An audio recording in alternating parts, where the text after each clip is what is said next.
Vamos con el tema de los modelos atómicos y llegamos al modelo actual, al modelo que está vigente hasta el día de hoy en el siglo XXI, también conocido como el modelo probabilístico de la mecánica cuántica. Este modelo fue planteado en 1926 por el físico austríaco Erwin Schrödinger, el cual en esa fecha llega al planteamiento y solución de la llamada ecuación fundamental de la mecánica cuántica. La mecánica cuántica, a diferencia de la mecánica clásica o de Newton, se dedica al estudio de las partículas subatómicas, que son sumamente pequeñas y tienen comportamientos totalmente distintos a las partículas o cuerpos que vemos a simple vista, donde la mecánica de Newton entonces entra en acción. Lo que nos interesa aquí de esta ecuación, que es muy compleja, una ecuación diferencial, de hecho que requiere matemáticas avanzadas para su planteamiento y solución, es únicamente las soluciones. Así que afortunadamente únicamente tendremos que interpretar estos resultados de resolver la ecuación de Schrödinger, y básicamente lo que nos describen estas soluciones son regiones del espacio con la máxima probabilidad de ubicar al electrón. También se conocen como funciones de densidad de probabilidad, orbitales atómicos, que es el nombre más común. También le pueden llamar subniveles. Entonces veamos, antes de pasar a la descripción gráfica de estos orbitales atómicos, en qué se basa la ecuación de la mecánica cuántica. La ecuación fundamental o la ecuación de Schrödinger se basa en los siguientes hechos. Primeramente, es el movimiento de los electrones, no es en forma circular o elíptica como se ven en los modelos de Rutherford y de Bohr, sino que más bien los electrones tienen un movimiento ondulatorio. Esto, como se sabe, por medio de los experimentos de difracción en doble rendija. ¿En qué consiste? Bueno, básicamente tenemos una doble rendija donde se hace pasar un haz de electrones, por ejemplo, por medio de un tubo de rayos catódicos que genera este haz. Y entonces lo que esperaríamos es que si los electrones son partículas únicamente y no tienen comportamiento de ondas, ¿qué veríamos? Que en la pantalla, aquí va a haber una pantalla donde se refleja el haz de electrones. Bueno, pues veríamos que los electrones tendrían que pasar a través de esas dos rendijas, pero no es así, sino lo que se obtiene es algo muy diferente. Se obtiene un patrón conocido como patrón de difracción. Es un fenómeno que se presenta únicamente en las ondas, donde entonces veríamos en la pantalla nosotros esta serie de marcas. Una marca central de mayor grosor y marcas simétricas tanto por arriba como por abajo de un menor grosor. Este patrón de difracción se obtiene cuando una onda evade un obstáculo. Por ejemplo, sabemos que el sonido es una onda. Sin embargo, si yo pongo un obstáculo enfrente de una fuente de sonido, como por ejemplo en este caso enfrente de mí, aún así me pueden escuchar, ya que el sonido va a rodear mi mano y restablece el movimiento ondulatorio. Ese es el fenómeno de difracción. El fenómeno de difracción también se ve con los rompeolas, ya que estos muros van a disminuir la intensidad y la amplitud de las olas que llegan a la costa con el objetivo de disminuir su energía. Entonces, este fenómeno de evasión de obstáculos por parte de las ondas se presenta con los electrones. Esto indudablemente entonces nos indica que los electrones tienen un movimiento ondulatorio y no únicamente en forma lineal o en forma circular como se propone en los modelos anteriores. Así que esta parte pues realmente no es así, sino que ¿qué está ocurriendo? Que los electrones van a rodear estos obstáculos de la doble rejilla o doble rendija, y estas ondas van a establecer o van a imprimir su patrón en la pantalla de revelado. Ese entonces es un primer hecho fundamental por el cual surge la ecuación de Schrödinger. el movimiento, la naturaleza ondulatoria de los electrones.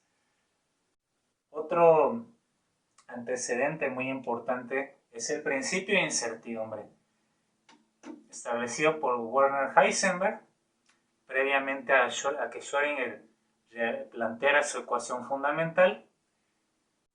Se establece debido a que los electrones, por una parte, tienen una gran rapidez y un tamaño muy pequeño.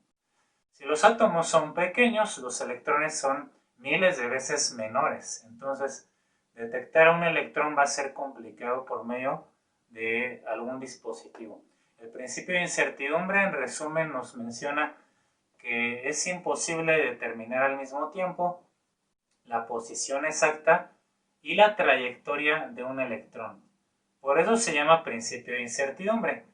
No podemos conocer al mismo tiempo su posición exacta y su trayectoria que está llevando a cabo el electrón.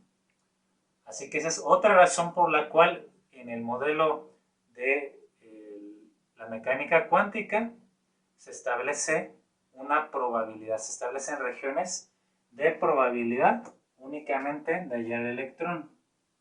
Así que nos vamos a conformar con saber dónde es más probable localizar el electrón. Otro antecedente que permite llegar al modelo actual del átomo es el efecto fotoeléctrico, el cual consiste o nos establece que el electrón es una partícula cuántica, con lo que eso implica de acuerdo a lo que vimos en los postulados de Bohr. Por ejemplo, que un electrón está en un punto, en un instante, desaparece de este punto y aparece en otro punto, en otro instante enseguida. También interactúa con la radiación, que es lo que el efecto fotoeléctrico nos dice. Cuando una radiación de suficiente energía incide sobre la superficie de un metal principalmente, este metal entonces expulsa cierto número de electrones en base a la energía o la longitud de onda que tenga esa radiación. Mediante estos antecedentes, entonces, y resolviendo la ecuación de Schrödinger, llegamos a lo que son los orbitales atómicos. Esos famosos orbitales conocidos con las letras S, P, D y F en minúsculas, las cuales provienen del inglés para Sharp, Principal, Diffuse y Fundamental. Bueno, pues son soluciones de esa ecuación diferencial de Schrödinger. Ahora vamos a ver la interpretación. Por ejemplo, cuando nosotros vemos la gráfica del orbital S, lo que se nos está dando aquí es una esfera. Una esfera es un objeto en 3 dimensiones, realmente no en 2, sino en 3 dimensiones. Por eso es que la gráfica, como podemos ver, está en 3 dimensiones, en el eje de las X, el eje Y y el eje de la Z. Esta esfera no quiere decir que los electrones no se estén moviendo en círculos, sino más bien nos indica la región de mayor probabilidad de hallar al electrón. Dentro de la esfera, la probabilidad de que encuentres a electrones es prácticamente el 100%, mientras que si nosotros queremos encontrar el electrón fuera de esta región, la probabilidad pues prácticamente es de 0. Así que esa es la interpretación. Es la región del espacio con la mayor probabilidad de encontrar al electrón. Aquí siempre les pongo un ejemplo en las clases, que es el siguiente. Supongamos que tú buscas a un amigo o a una amiga en su colegio, en su escuela, y supongamos que es la hora de un receso. Entonces, dependiendo de pues, dónde le guste más estar a tu amigo o a tu amiga, vas a decir, es más probable que se encuentre en las canchas, o es más probable que esté en la cafetería o que se quede en el salón. Entonces sabemos que está dentro de la escuela. ¿En qué parte exactamente? No lo sabemos. Puede estar en diferentes ubicaciones dentro de la escuela. Así que es lo que estamos nosotros aquí igualmente determinando, la región donde es más probable hallar el electrón. Sabemos que está dentro de esta región. ¿En qué punto exactamente de la esfera? Eso sí, es imposible de saberlo en un instante dado por el principio de incertidumbre, pero al menos sabemos que se localiza en esta región esférica cuando es un orbital de tipo S. Ahora, cuando vemos otra función de probabilidad o el otro orbital atómico que es el P, vemos que la gráfica que nos arroja esa solución a la ecuación de Schrödinger es diferente. De hecho, tiene tres componentes en cada uno de los ejes coordenados X, Y y Z, y tiene una forma también diferente. Ya no es una esfera. Podríamos decir que, bueno, esto que ves aquí en color verde es el orbital graficado y tiene forma de dos lóbulos. Muchos dicen que tiene forma como de un cacahuate, ¿no? Básicamente igual lo podrías ver semejante a eso, o dos globos que están amarrados. El caso es que esta región, este orbital atómico, igualmente nos dice la región de máxima probabilidad de que encuentres al electrón en torno al núcleo. De hecho, el núcleo siempre se va a localizar en el origen, en la intersección de los tres ejes, así que la coordenada del origen es 0,0,0. Ahí siempre se va a localizar el núcleo atómico con sus protones y neutrones respectivos, y los electrones estarán pues en esta región. No sabemos exactamente en qué punto, pero sí dentro de esa región. Cada uno de estos orbitales atómicos, ya sea S o P, si está en PX si está en el eje de las X, PY si está en el eje Y o PZ si está en el eje Z, va a contener o va a describir como máximo dos electrones. Aquí puede haber un electrón o dos electrones, pero tres ya no. Aquí también puede haber uno o dos electrones, igual con PY o PZ. Y bueno, estos orbitales P, con sus tres componentes, X, Y y Z, son equivalentes en forma y en tamaño. Lo único que va a cambiar es justamente la orientación en el espacio de cada uno de ellos, como ves en estas gráficas que hemos trazado aquí. El PX pues está localizado sobre el eje de las X justamente, y así para PY y PZ. Estos orbitales atómicos van a proporcionarnos únicamente esa información, insisto, fundamental que te lo sepas, que te lo aprendas, la mayor probabilidad de localizar a los electrones. También tenemos orbitales D y F, que vamos a ver un poco aquí sus gráficas, pero la interpretación es exactamente la misma, así que vamos a ver en qué consisten o cómo se ven sus gráficas y cuántos electrones en total tendríamos, ¿no? Ya que aquí el orbital S solamente tiene una gráfica, son dos electrones en total. Esto se escribe en la parte de arriba como un superíndice y se lee S2. El orbital atómico P, como puedes ver, tiene 2, 4 y 6 electrones en total. Y se lee P6 por esa misma razón. Así que veamos aproximadamente las gráficas de los orbitales D y F ahora.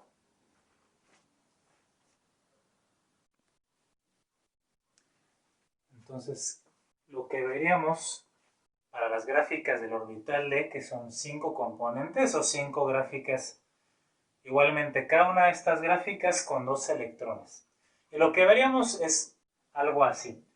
Igualmente en 3 dimensiones, el núcleo atómico se encuentra en el origen y 4 lóbulos, 4 regiones que van a estar en torno o alrededor del núcleo. Cada una de estas regiones entonces igualmente me dice que es donde será más probable que se encuentre el electrón cuando tengamos un átomo con este tipo de orbitales.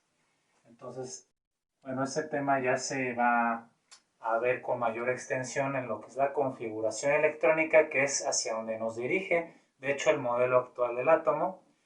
Y la configuración electrónica a su vez nos lleva a la tabla periódica moderna.